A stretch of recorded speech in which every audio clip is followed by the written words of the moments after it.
It's Marilyn Geary. It's January 20th, 2010, and I'm in Kathleen Lipinski's studio on Sir Francis Drake Boulevard with Kathleen and Lori Thompson, librarian at the Antique Kent, California room, and Kramer Herzog, our videographer.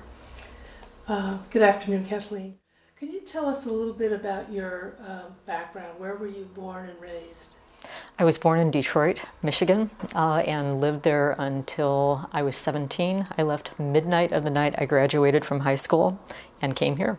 It was 1968. There was a lot of activity in San Francisco, and I had never seen a place as beautiful as Marin. Well, what made you want to move away from Detroit? Well, Detroit has a certain charm in its grittiness, and I actually learned a lot from growing up there. I was always interested in art. I always was the kid that designed the bulletin boards in the hallway and illustrated my book reports. I signed up for every special art class that I could take.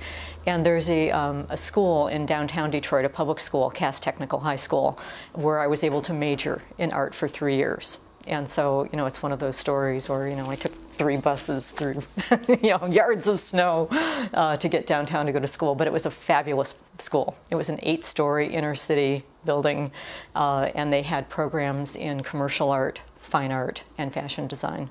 And so part of what I was able to do in high school was to take drawing, painting, illustration, color theory, charcoal, both oil and acrylic painting, printmaking, advertising design.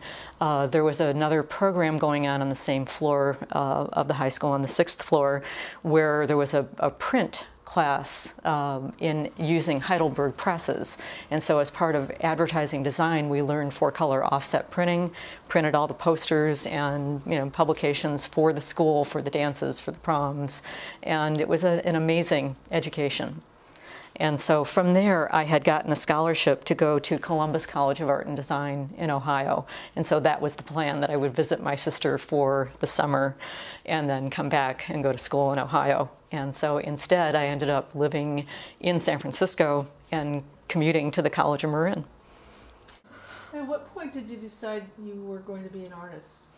Well, I had always been interested in art. Right out of the chute. I can't explain where that came from. I was drawing pictures of Mickey Mouse in kindergarten to impress people and make friends. That art was always my ticket to express myself, and it was something, being able to draw realistically was something that I always knew how to do and was attracted to learn more about doing. And so there was no artist in my family. I don't think that my parents understood at all why I was interested in becoming an artist. And there was no one in my family or immediate circle that modeled being an artist. Didn't know any artists, didn't go to galleries, didn't go to museums. It was just something that was in my wiring. After I left the College of Marin, and it took me a long time to leave the College of Marin, I floated around a bit. I went there, I lived in LA for a short period of time and went to Santa Monica City College, moved back to Marin, went back to the College of Marin. And then when I had basically taken just about every course that I could at the College of Marin, I began looking for a 4-year school that I wanted to go to, and selected UC Santa Cruz because I liked the student art shows and the faculty art shows at that school. And that was really the first time that I met people who made a living as painters. And so that was a whole new experience for me. And that so many of my teachers at UC Santa Cruz were artists and painted and taught, that it was a really wonderful experience. One of the things that I found at UC Santa Cruz was that when I was stumped, when I didn't know what I wanted to paint, that I would take my easel outdoors and set up outside in the rolling hills overlooking the ocean and paint landscapes. And I began to be drawn to working in landscape. Part of what I also studied at UC Santa Cruz was printmaking. That I was part of the printmaking department there. I took a lot of classes in silk screening, in woodblock, in aquatint, in etching, and in lithography. And so I was in love with works on paper. I studied a lot of the Japanese woodblock artists and wanted part of why I think Japanese landscapes look the way they do is the proximity of the ocean to Japan, that they work with a lot of the landforms that are silhouetted from the moisture in the air.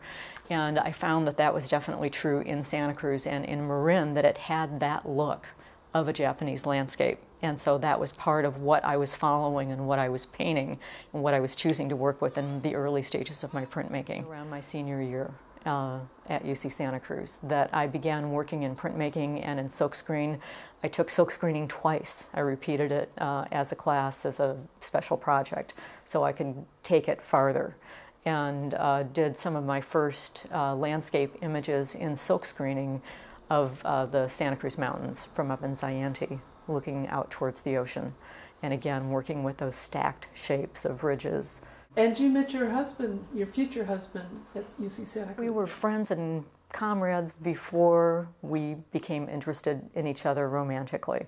And so it was really good to know Steve as a fellow artist. We took a class with a man named Jack Hooper that I think was very influential in both of our lives. And Jack was a working artist, and he encouraged us to think about creating an environment where we could continue to work around other artists, building some type of group studio. And it happened that I was living in the Santa Cruz Mountains with another man who was part of a cooperative in Santa Cruz, and that they had been doing something called the open market for many years, where artists would set up tables and almost have like a flea market of art. And eventually we ended up renovating an enormous warehouse in Santa Cruz and building the Santa Cruz Art Center, which had studios in drawing, painting, ceramics, stained glass, weaving, and had gallery space and a restaurant. So after you created this art center in Santa Cruz, Steve had mentioned that you took a trip to Greece.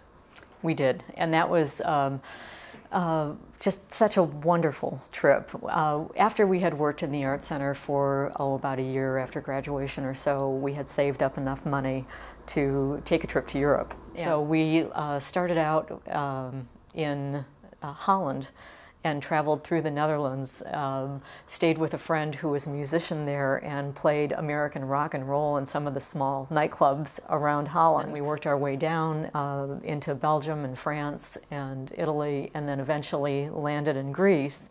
We got to know the owners of the restaurant, who asked us what we did, and when we said we were artists, they invited us to paint a mural on their warped, greasy wall and asked how much we would charge for doing it. And when we said all they had to do was buy us the paint, we were members of the family.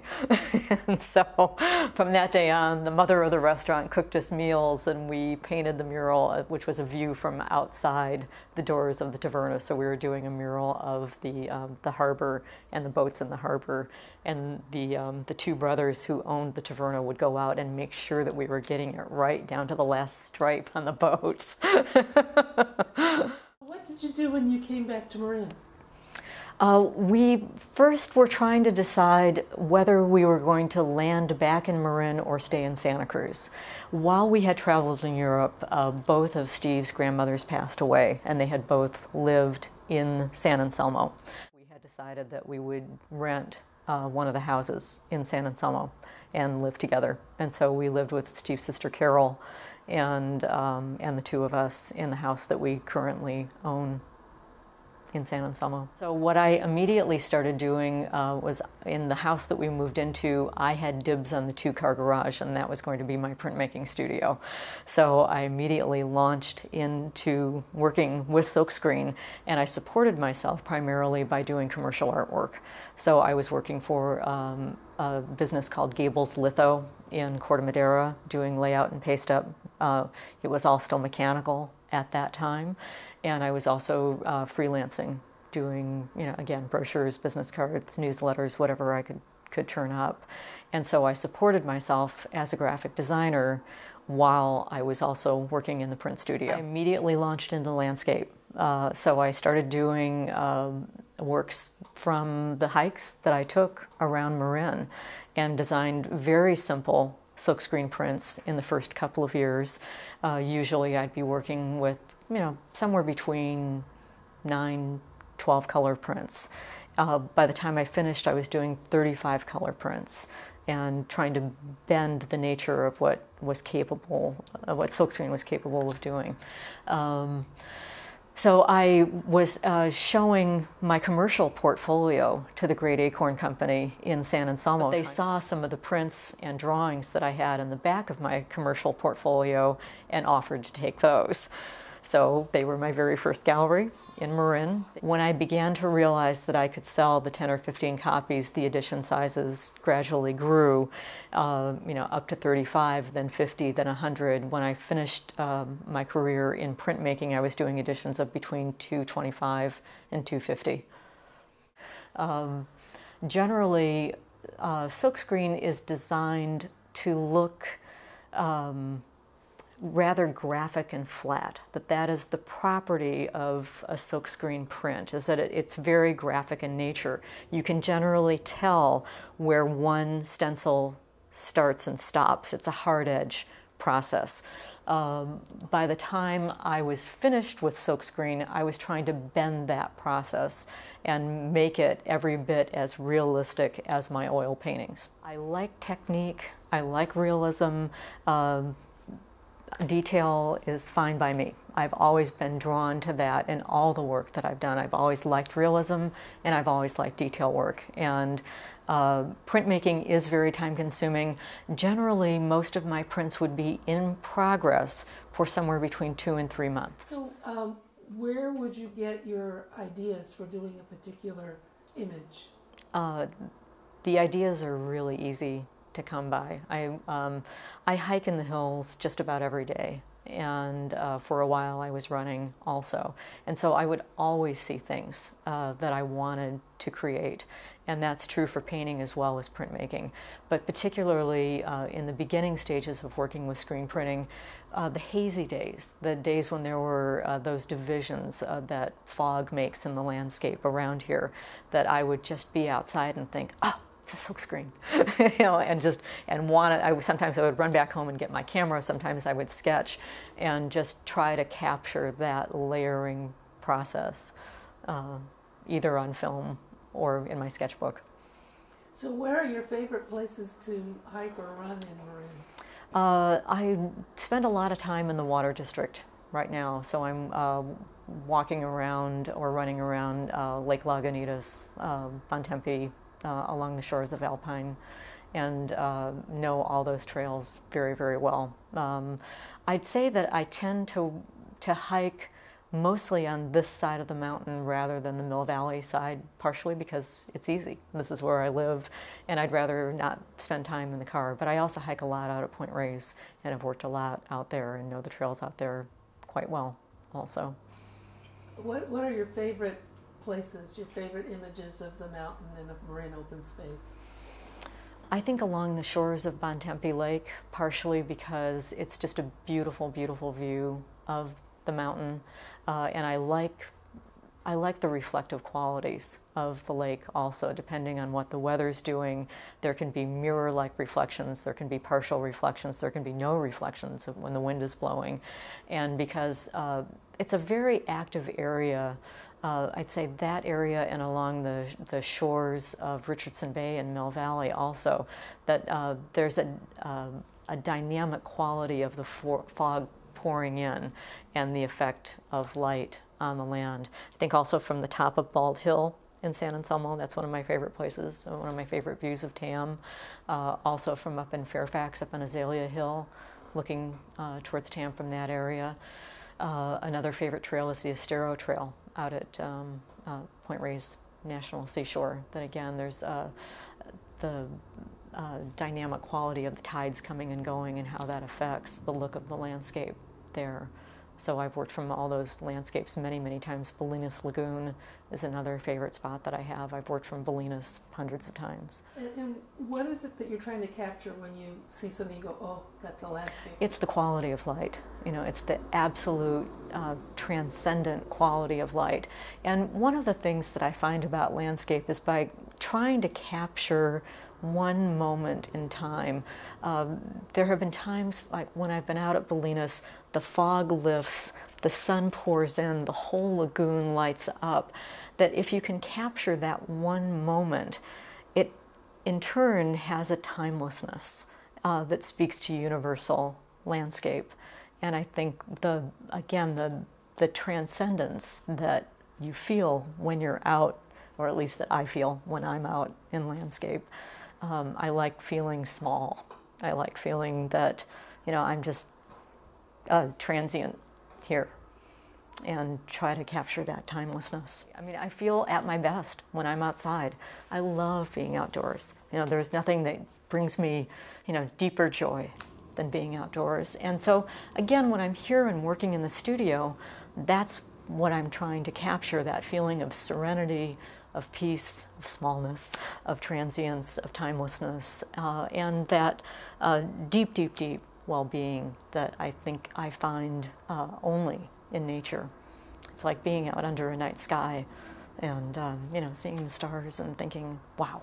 I do love detail, and I love technique, and silkscreen adds a look to the character of a piece that I have always really loved and really enjoyed, but I took it as far as I thought I could go. So I started concentrating on oils on canvas. I think I had worked with landscape for such a long time that I didn't want to move outside of that. I wanted to continue in landscape, but I started wanting to do big pieces. And so I was also doing a series of drawings for a while, very large colored pencil drawings. And as I painted more, I started, you know, showing my oils and being commissioned to do paintings, and that allowed me to do some very large pieces. And so I was able to do a 4.5 by 9.5 foot painting that went into an office building in Mill Valley. That's also a view of Bontempi Lake. I've done a 5 by 7 of Bolinas Lagoon that went off to a house in Florida. I did a 4 by 8 foot painting of the Sleepy Hollow Hills that went into a home in Sleepy Hollow. And most recently, I just worked from Zion National Park in southern Utah and did an 8 by 14 foot landscape, which was really, really fun. I worked on that piece for over 3 months. And had to work on ladders to get it done. But that was a real adventure, and I would love to do something like that again.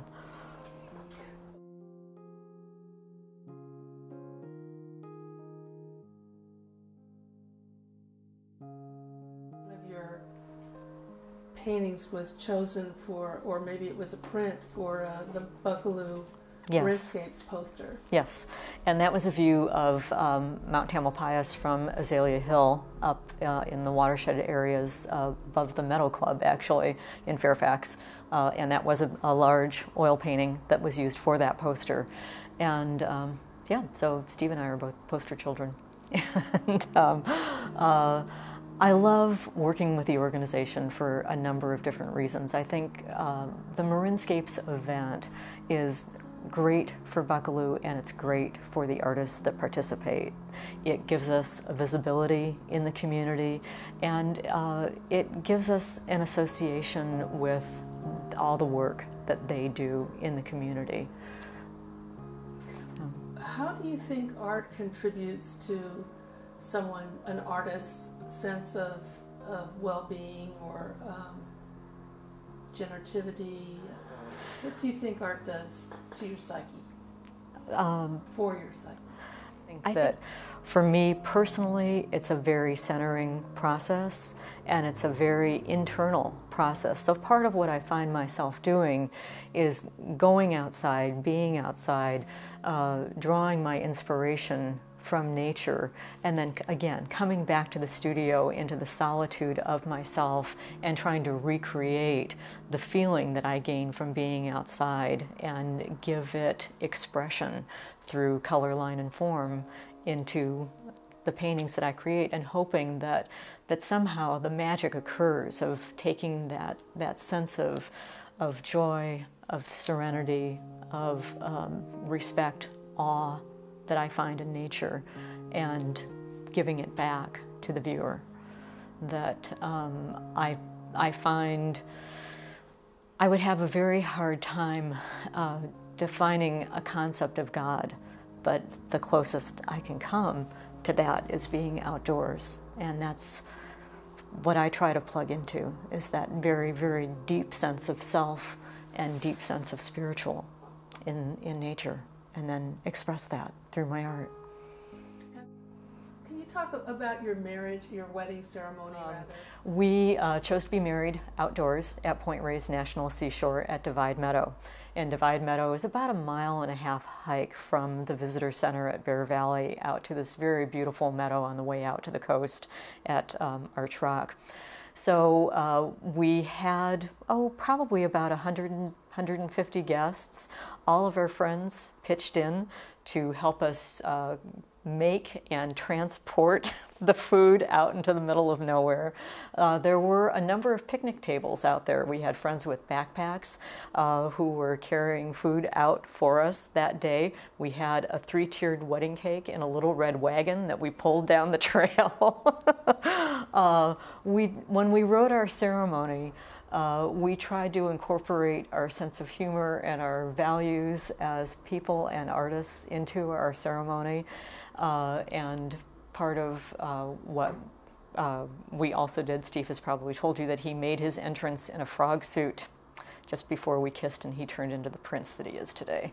You have also run the Dipsy. I have. I've only run it twice.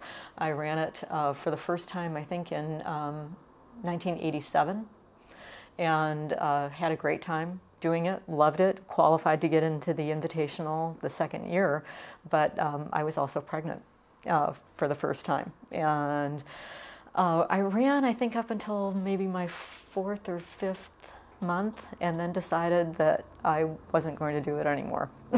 and so I just ran it last year, for the first time in 20 years. And again, I had a great time.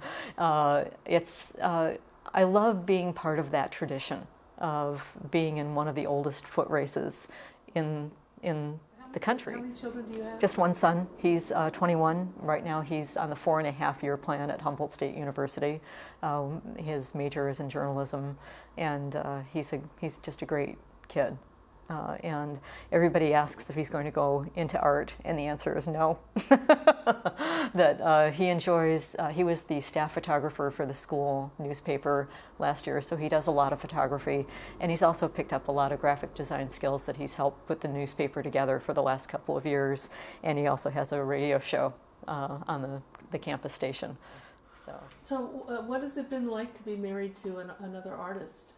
I think in many ways it's very, very helpful, because Steve and I understand one another. If I want to be gone all night long working on a painting, there's no problem with that. We both understand the passion that we have for our work, and how many times that can be our top priority in how we spend our time. And it deepens our understanding of our own personalities and of each other, that we understand what goes into creating a piece, and the ins and outs of the commercial aspects of being an artist too, and what it takes to make a living as an artist. What's this Ritter project about? The Ritter Center is an organization in Marin that deals with homeless and low-income people, that serves them.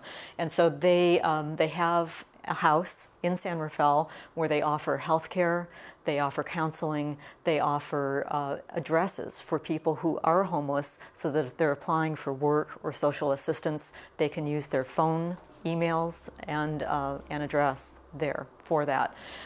They also work with a lot of the low-income families in Marin, doing something called Family to Family during the holidays and during a back-to-school session, where they provide kids with backpacks filled with school supplies, and during the holidays they allow people to adopt families and give gifts for those families during the holidays. Part of what I love about Ritter Center is that the offices are in the house that serves the homeless. These are not executive offices. The people who staff the Ritter Center are in the trenches every day and are working with the poorest of the poor. They're not paid high salaries. It's a very immediate organization. They offer a food pantry, and emergency supplies. So I've worked with Ritter Center giving donations to their art auctions for the last at least 15 years. And generally they have an event called Art with a Heart, where they auction items to try to raise funds for the projects that they do. And this year they're doing something a little bit out of the box. They've had a sculptor create 2 forms of 3-dimensional houses to bring attention to the homeless issues in Marin County. And they've invited 25 different artists to decorate, create on top of these forms. And so I've decided to work with 4 images of Mount Tamalpais on my house, because being outdoors, being in nature is part of what makes me feel at home here in Marin. So I wanted to make that connection between what I feel is home with the house project. And so I've selected 4 views of Tamalpais from the 4 directions, so north, south, east, and west, and the 4 seasons. Well, I'd like to thank you very much. You're quite welcome. Thank you.